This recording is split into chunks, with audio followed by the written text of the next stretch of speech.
Seja bem-vindo ao RTV Notícias. A Ministra das Finanças disse esta segunda-feira em Rio Maior que o Governo não tem ainda uma solução definida para garantir a sustentabilidade da segurança social e que quer um amplo consenso com o PS e na concertação social. Questionada sobre se há alternativas ao corte nas atuais pensões, como defendeu o líder socialista António Costa, a Ministra lamentou que o PS ainda não tenha aceitado sentar-se à mesa com o Governo para se procurar essa solução. A Ministra disse ainda no sábado, no evento da Juventude Social Democrata, que o processo de garantia da sustentabilidade da segurança social pode passar por reduções nas atuais pensões, se tal significar uma melhor distribuição do esforço.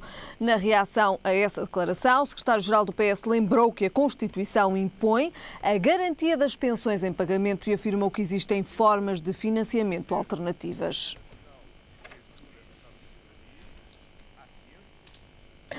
Terça-feira é dia de comentário económico. Comigo tenho António Meira. António Meira, muito boa tarde. Obrigada desde já pela sua presença. Hoje vamos discutir aqui e abordar a dívida portuguesa e grega. Diferenças e aqui uma comparação também entre estas duas situações, entre estes dois países. Tem vindo notícias nos últimos 2, 3 anos que tentam colar ou tentam comparar Portugal com a Grécia. Há termo de comparação, António Meira? Não há termo de comparação, mas a dívida tem que ficar de fora. E há termo de comparação porquê? Porque o PIB grego é ligeiramente superior ao português. A população são 11 milhões, também é ligeiramente superior à população portuguesa. O rendimento per capita é muito semelhante. A dívida grega em finais de 2013, que é aquilo que está corretamente contabilizado, atingia os 175% do PIB, um valor ligeiramente acima. Portugal, em 2013, andava nos 128, 129% do PIB. Portanto, há uma distância, há um gap muito grande entre o rácio dívida pública, PIB, entre Portugal e a Grécia. A dívida externa do país, porque há a dívida pública, que é aquela que o Estado cria, e depois há a dívida externa, que tem a ver com os particulares, com as empresas, com os bancos, aquilo que todas estas entidades devem ao exterior. A dívida externa também é ligeiramente idêntica, anda acima dos 400 mil milhões de euros. Portanto, não há aqui termo de comparação. Bruxelas prevê que a dívida pública grega chegue a finais de 2015 nos 180%. Portanto, Portugal ainda fez algum trabalho doloroso, com penalizações para praticamente todos os contribuintes e para as empresas também, mas em todos os setores também. Em todos os setores também. Destruiu muitos postos de trabalho com esta austeridade que foi imposta. Provavelmente o Governo foi além dessa austeridade. Vamos ver o resultado dentro de poucos meses, se esse reforço de austeridade foi benéfico ou não. Porque há aqui outra questão importante, é que as privatizações que a Troika exigiu que o Governo português fizesse renderam ao Estado mais de 9 mil milhões de euros. Deve ser esse montante que está nos cofres e que a Ministra diz que os cofres estão cheios, deve ser por causa disso. E também os impostos. E também os impostos, que também cresceram. Mas também cresce o incumprimento de impostos, não é? Também cresce, que é um rácio ou é um dado a que o Governo não fala muito, mas também cresce. Portanto, na economia real verifica-se muitas dificuldades do cumprimento das empresas a nível da autoridade tributária. Portanto, se temos uma população quase idêntica, se temos um PIB também muito próximo um do outro, se temos, agora perdi-me... a comparação entre Portugal e a Grécia. Não, portanto, temos a população, temos o rendimento per capita, já não me perdi, temos o rendimento per capita também muito semelhante. E, portanto, se temos o rácio dos 129 130% em Portugal e 175% na Grécia, portanto, aqui não podemos comparar. Mas posturas muito diferentes de ambos os governos. Ontem saíram também notícias que davam conta de que a Grécia poderia não pagar ao FMI, que teria dificuldades em fazer o pagamento ao FMI, o mesmo não se passa em Portugal. Portugal está numa situação completamente inversa. Portugal quer antecipar o pagamento ao FMI. É evidente que, para além de todos os dissabores que assistimos durante os últimos 4 anos, Portugal fez o trabalho de casa. Espero que este trabalho de casa tenha reflexos positivos na economia e nos cidadãos, principalmente ali perto das eleições. É isso que eu estou à espera, é isso que eu prevejo que venha a acontecer. A Grécia não fez um trabalho de casa, foi sempre contra todas as situações e já se equaciona neste momento, já falámos nisto há umas semanas atrás, em que a minha opinião era que a Grécia poderia não ser um problema sair do euro, e neste momento Bruxelas e a própria Alemanha, portanto, já está a estudar, já tem na mesa o estudo da potencial saída da Grécia do euro. Consequências para a Europa? Na minha opinião, não há grandes consequências. A Grécia é um país podre que está junto ao euro. É evidente que esse apodrecimento foi acontecendo um pouco pela imposição da Europa e um pouco por aquilo que os governos gregos não fizeram. Portanto, há responsabilidades de ambas as partes, como em todos os governos que normalmente não assumem essas responsabilidades da condução da economia, mas o facto é que os governos são os principais responsáveis pelo estado a que nós chegamos, em que estes países chegam. Por exemplo, a Itália a Itália foi dos países com um rácio PIB dívida pública mais elevado da Europa, anda nos 132%. A Alemanha nos 73%, 74%, também está acima do Tratado de Maastricht, que são 60%, mas a Alemanha é sempre um caso à parte, porque eles têm uma capacidade financeira que nenhum país da Europa tem. Aquilo que eu prevejo é que não parece que os mercados financeiros já descontaram uma saída da Grécia, portanto não irá haver muita variação no câmbio, no euro, não irá haver as bolsas poderão oscilar bastante. E porquê? Porque, por exemplo, a Bolsa de Xangai, a Bolsa da China, subiu 50% este ano. É provável que, de qualquer forma, os mercados já vieram a descontar isto no último ano, esta previsível saída da Grécia. Como é que a Grécia ficará depois desta saída? Eventual saída do euro? Eu entendo que a Grécia, se sair do euro, para todos os efeitos, o euro acaba por ser um guarda-chuva a nível de taxas de juro, a nível de inflação, o principal parceiro comercial da Grécia é a Europa. E, portanto, o que é que pode acontecer à Grécia é ter uma inflação elevada, ter uma taxa de juros elevada e, portanto, o país irá retrair-se economicamente muito mais do que aquilo que tem acontecido. O país não consegue evoluir economicamente se tiver taxas de juros elevadas e se tiver inflações elevadas. E nós vemos isso em alguns países, o Brasil é um deles. O Brasil tem uma taxa de juros na ordem dos 15%, 17%. Tem inflações de 5%, 6%, 7%, portanto é um país que não consegue descolar muito. Aliás, está previsto que este ano o Brasil entre em recessão. Temos uma Venezuela que é um caso à parte, com taxas de juros elevadas, com inflações de 70%.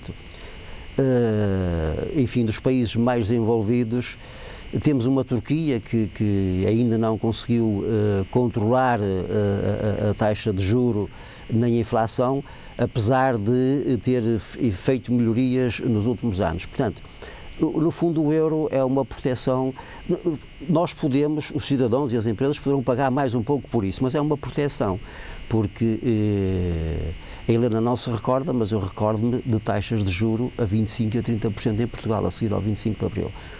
recorde-nos de inflação a 30%. Portanto, Portugal não conseguia deslocar economicamente. Portugal só conseguiu deslocar-se economicamente quando entrou na Comunidade Económica Europeia e mais tarde no euro. Quer queiramos, quer não, na minha opinião, não seria. Qualquer país que saia do euro não parece seja uma boa solução ou a melhor solução. A melhor solução, eu também não acredito que Bruxelas admita ou aceite que a Grécia faça aquilo que quer, porque estão a abrir precedentes para outros países, não é? Não tem, é evidente que o Syriza ganhou as eleições prometendo muitas coisas que é normal, enfim, da classe política prometer, e depois não faz. Passos Coelho prometeu e não fez, temos aqui este exemplo. Portanto, o Syriza quer agradar aos eleitores e quer agradar aos europeus. É impossível. O prejuízo será muito maior para os gregos se a Grécia sair do euro. Poderão-se seguir mais países? Não acredito. Ou será um caso isolado? Apesar da nossa economia está previsto crescer 1,8%, 1,7%, 1,8%, há várias previsões, inclusive o Presidente da República diz que vamos crescer 2%, mas os 2% não é suficiente. De qualquer forma, é melhor crescer 2% do que 0,5% ou do que ter uma recessão. Os 2% não são suficientes para nós reduzirmos a dívida pública. Mas já é um feito se Portugal não aumentar a dívida pública. Portanto, é preciso estagnar e é preciso começar a reduzir. Eu tenho aqui na manga um pressentimento de que este governo está financeiramente bem suportado, bem calçado e que irá, antes das eleições, e se ganhar as eleições também, irá abrir um pouco os cordões à Bolsa. E está assegurado financeiramente, porque conseguiu emitir dívida pública sem necessitar dela, a preços, a taxas de juros quase próximas do zero. Conseguiu privatizar empresas que lhe já renderam 9 mil milhões de euros. E todos estes montantes são importantes, de qualquer forma não são suficientes. Há aqui uma almofada financeira para que o Governo, as eleições creio que são em outubro, provavelmente no período da campanha eleitoral o Governo irá abrir os cordões à Bolsa e irá corrigir algumas medidas, o caso da taxa especial do IRS, por exemplo, o caso da reposição de alguns valores que retirou aos funcionários públicos. Na minha opinião, é isso que o Governo irá fazer. Portanto, não me parece. A Grécia é o pior país em termos de rácios financeiros e económicos da zona euro. A seguir é Portugal. Temos o caso da Irlanda, que antecipou pagamentos ao FMI. Portanto, apesar da Troika exigir e as medidas serem duras, para a própria economia, porque se destrói muitos empregos, o nosso caso concreto, estamos a recuperar, mas a recuperação é sempre muito mais lenta. A Irlanda foi um caso de sucesso, Portugal também está a ser, mas o que é hoje, amanhã não é verdade, não é? A Grécia foi sempre um país renitente, talvez, por serem um povo mais insubordinado. Foi um país sempre resiliente na implementação de medidas. Eles implementaram as medidas, só que não funcionam. A Grécia tem um problema grave e destes países que falei é o pior. Eles não conseguem controlar a receita dos impostos e, portanto, provavelmente a Grécia até teria um PIB superior ao do nosso país e até conseguiria implementar medidas, conseguiria agradar a Bruxelas, mas não conseguem, não têm uma máquina fiscal como existe em Portugal e, portanto, não conseguem, há muita fuga aos impostos na Grécia. Agora, eu também entendo que a Europa não deve ser radical em termos de exigências e deixar a Grécia cair só porque... Tem que haver cedências, António. Tem que haver cedências da Europa, mas a Grécia tem que ceder muito mais. Muito bem. Terminamos então o nosso comentário de economia. Voltamos a ver-nos na próxima terça-feira. Obrigado, até terça. A DECO voltou a encontrar grandes diferenças nos preços da água, resíduos e saneamento nos vários municípios do país. Num estudo feito em abril, a Defesa do Consumidor analisou 150 concelhos. O tarifário mais caro foi registado na Trofa, onde ter água na torneira custa 492 euros por ano se uma família consumir 120 metros cúbicos, um valor 6 vezes mais que o registado em Barrancos, 76,5 euros. O concelho onde se encontraram os preços mais baixos. Entre os 10 concelhos com fatura mais alta, 6 são do distrito do Porto. Outra conclusão do estudo da DECO indica que pelo menos 47 municípios não têm tarifas sociais de água, saneamento e resíduos. Estas tarifas estão previstas há anos, nos casos na lei, noutros em recomendações da entidade que regula o setor.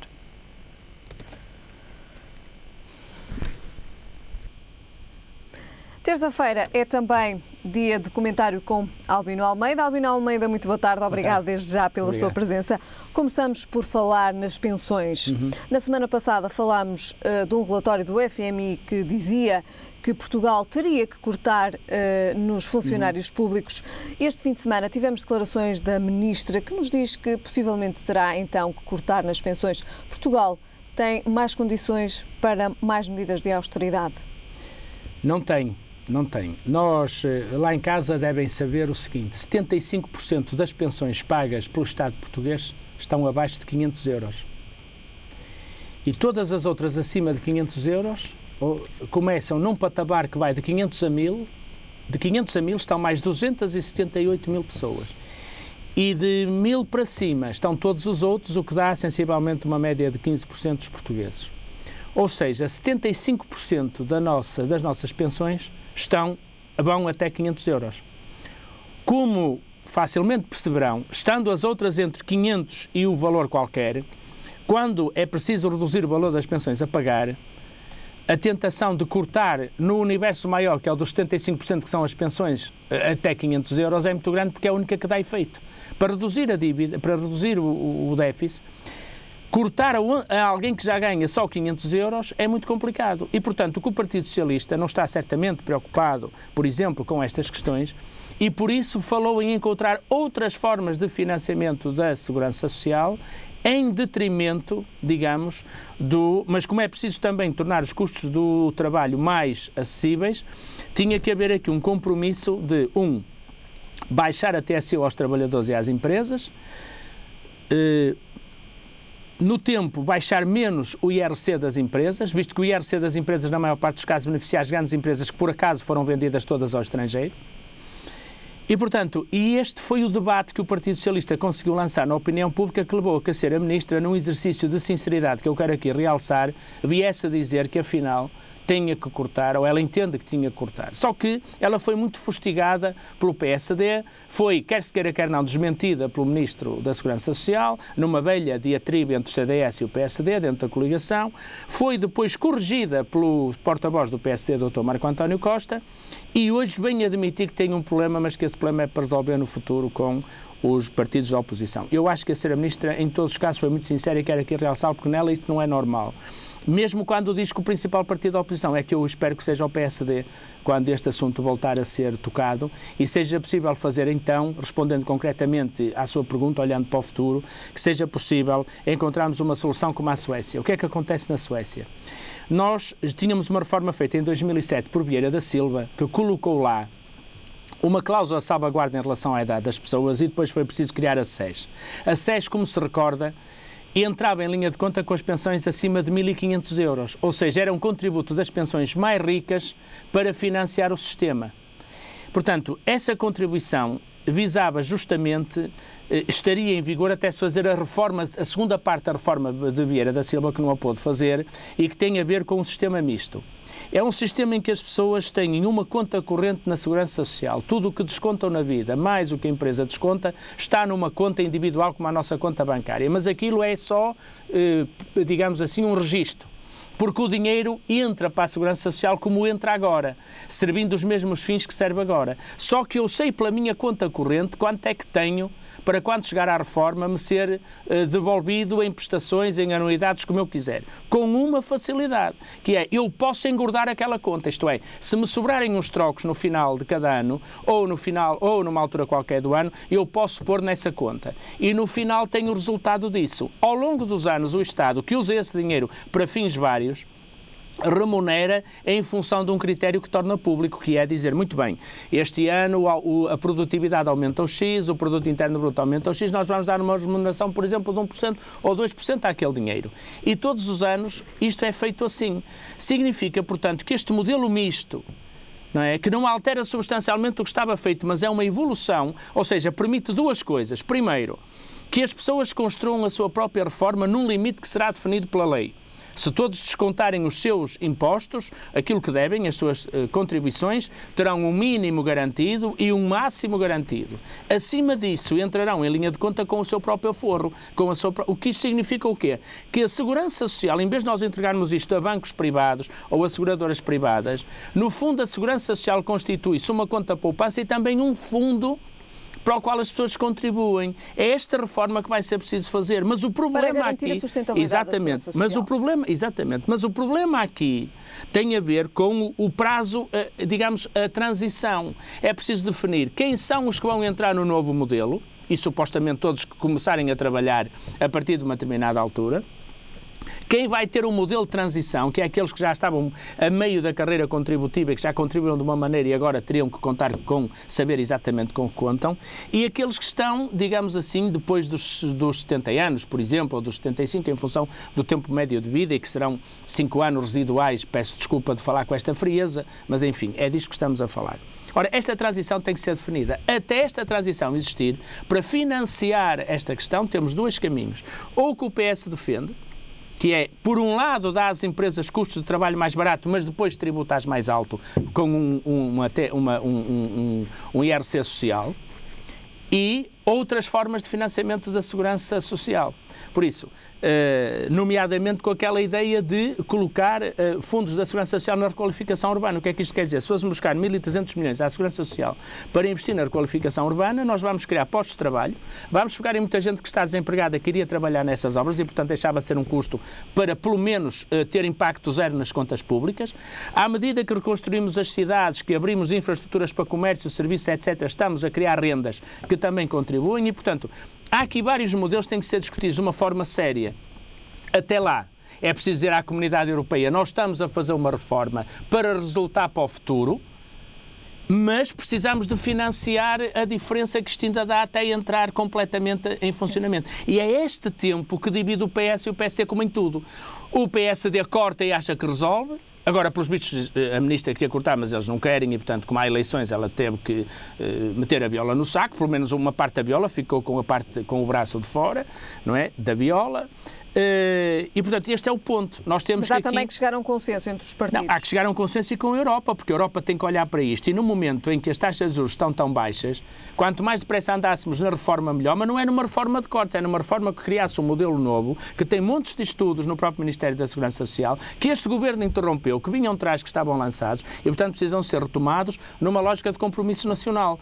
E, portanto, esta é uma matéria seguramente para ser tratada depois das eleições, mas eu não creio que seja possível fugir muito daquilo que eu aqui procurei explicar e que espero tenha sido claro lá para casa. E que, no seu entender, será este então, de facto... Será o caminho da sustentabilidade. Porquê? Porque, já agora deixe-me dizer-lhe, porque efetivamente, eu sabendo com o que conto, a minha situação não gera em si própria déficits orçamentais. Porquê? Porque mesmo quando nós tínhamos os 10 melhores anos dos últimos 20, quer dizer que eu ia receber uma reforma equivalente ao meu último salário, e basta ver o que eu descontava para perceber que em metade desses 20 anos, os 10 melhores dos 20, eu em 10 anos conseguia consumir tudo aquilo que descontei ao longo da vida, e o que fosse de 65 ou 66 até 76 anos, eu ainda estava a receber o que descontei. Mas dos 76 para a frente, e toda a gente está a durar mais, eu já estou a ir buscar dinheiro que nunca descontei. E esse é que é o problema que em Portugal se coloca. Tem que haver um modelo transitório que conte toda a carreira contributiva, e portanto a pensão seguramente vai baixar, baixar em relação ao que eram as expectativas das pessoas. Em segundo lugar, a passagem à conta individual permite que cada pessoa saiba em cada momento aquilo com que conta no final da vida, podendo reforçá-la e com isso também melhorar o próprio financiamento da segurança social. Muito bem. Declarações então da Ministra relativamente a esta questão das pensões, que criou também aqui algum mal-estar entre PSD e CDS. Albino Almeida, falamos agora da TAP, que planeia cancelar algumas rotas enquanto estão em cima da mesa as negociações então para a privatização e para as duas propostas. Olha, eu da TAP quero dizer o seguinte: durante muito tempo eu e muitos portugueses certamente admiramos a capacidade técnica e de gestão do Dr. Fernando Pinto. Acontece que o Dr. Fernando Pinto, perante uma indicação do poder, não é? Em primeiro lugar, o governo anterior tinha negociado a venda de parte do capital da TAP. Recordo-me bem que o PS tinha previsto uma privatização até 49% do capital da TAP, não é? Na anterior legislatura e de outras empresas mais. Portanto, vender participações do Estado sem o Estado perder a maioria era o projeto do PS, que daria um encaixe na altura em 2010, estava previsto que isto desse um encaixe de 6,6 milhões de euros na altura, 2010. E, portanto, inscreveu-se também no memorando da Troika a alienação de parte, digamos, do capital que o Estado tinha nestas empresas. O atual governo, como sempre, quis ser mais papista que o Papa e resolveu privatizar. A teoria é esta: se nós não tivermos empresas públicas, não tendo que financiar os eventuais déficits que elas tenham, estaremos melhor porque vamos baixar os impostos aos portugueses, uma vez que vai haver superávit nas contas. Não é preciso mais financiar essas empresas. Só que isso tem um problemazinho. É que, entretanto, este sinal de privatização dado ao Dr. Fernando Pinto, ao Presidente da TAP, levou a que ele encaminhasse as coisas para uma alienação da companhia. E, portanto, engordou-a com dinheiros públicos. Aumentou rotas, comprou aviões, depois os aviões falharam, as rotas não cumpriram, foi um buraco. O Dr. Fernando Pinto é o problema da TAP já. Houve um tempo em que foi solução, mas agora, do meu ponto de vista, é problema. E quero assumi-lo de uma forma muito transparente, porque eu já o louvei pela gestão que fez da TAP, mas considero que ele se deixou seduzir pela teoria de que a TAP iria ser privatizada e, num primeiro momento, tentou engordá-la. Foi quando fez investimentos no Brasil, enfim, teria lá a sua negociata, peço desculpa de o dizer, mas é nisto que eu acredito. E ele, naturalmente, começou a procurar parceiros e, dentro desse ponto de vista, ouvindo o que os parceiros pensavam para a TAP, foi criando as condições. Agora é ao contrário. Agora, provavelmente, os parceiros que vão tomar conta da TAP querem fazer aquilo que se chama um downsizing. E então eu acho miserável que um governo lance uma proposta pública de venda da TAP e esteja ao mesmo tempo a apresentar um plano de regeneração da TAP, dando já a quem vai comprar uma extensa avenida para fazer cortes de rotas, despedimentos e outras coisas. Ou seja, antes de estar vendida, a TAP já não tem nenhum caminho daquilo a que eu chamaria uma garantia de serviço público. E já todos percebemos, até pela ação que procedeu em tribunal do grupo Não Tapa os Olhos, que este caderno de encargos pode não ser minimamente cumprido no futuro e, de resto, a atual administração está a preparar o caminho a quem vier para fazer, de facto, o que sempre aconteceu nas privatizações das outras companhias europeias, que é uma redução substancial do trabalho da companhia com a inerente desalavancagem dos postos de trabalho. E agora percebe-se porque é que o Governo, que esteve interessado na greve dos pilotos, para agora os poder responsabilizar por isso. O Governo esteve interessado nessa greve porque podia ter negociado de outra maneira. Bastaria ter dito, por exemplo, a privatização da TAP passa para o próximo Governo e não havia razões para os pilotos fazerem a greve. Portanto, já se percebeu agora que o Governo queria fazer este negóciozinho e que é um negócio que tem estas visões, e ou explicam isto muito bem explicadinho, ou eu vou ficar na minha convicção de que o Dr. Fernando Pinto já é parte do problema da TAP, uma vez que se deixou seduzir pelo caminho da privatização, num primeiro momento engordou-a e num segundo momento está a emagrecê-la. É evidente que os processos de emagrecimento são muito mais dolorosos que os de engorda e que os de engorda provavelmente serão aqueles que agora vão desvalorizar a TAP no valor no valor que as pessoas vão dar pela própria TAP. E este é, aliás, um caminho, de alguma maneira, este downsizing autorizado previamente é um pouco o caminho inverso para tentar torná-la mais... Poderá também aqui este montante financeiro que a TAP já tem? Não, eu penso que o Governo está desesperado. Eu penso que o Governo está desesperado. Fez sair este programa antes de se pronunciar sobre as propostas, justamente para tentar ganhar algum dinheirito mais do que aquele que os empreendedores estariam dispostos a dar, que provavelmente puseram lá. A TAP valeria tanto se, ou mais Y se. O Governo olhou para os SES e tentou acomodar a TAP aos SES para estar de acordo com aquilo que pensa que quer receber pela TAP, depois de ter feito tão mau trabalho com ela, não é? Muito bem. Alvino Almeida, damos então por terminado o nosso comentário de hoje. Voltamos a ver na próxima terça-feira. Ficamos agora com a previsão do estado do tempo para amanhã. É esperado então céu geralmente limpo, aumentando temporariamente a nebulosidade na região sul durante a tarde, pequena subida da temperatura máxima. Quanto a temperaturas, o Porto espera uma mínima de 19 graus e uma máxima de 29. Em Lisboa a mínima será de 19 graus e a máxima de 33. E em Faro a mínima será de 19 graus e a máxima de 26. É tudo por agora, já sabem, a informação está de regresso mais logo. Até lá, fique bem.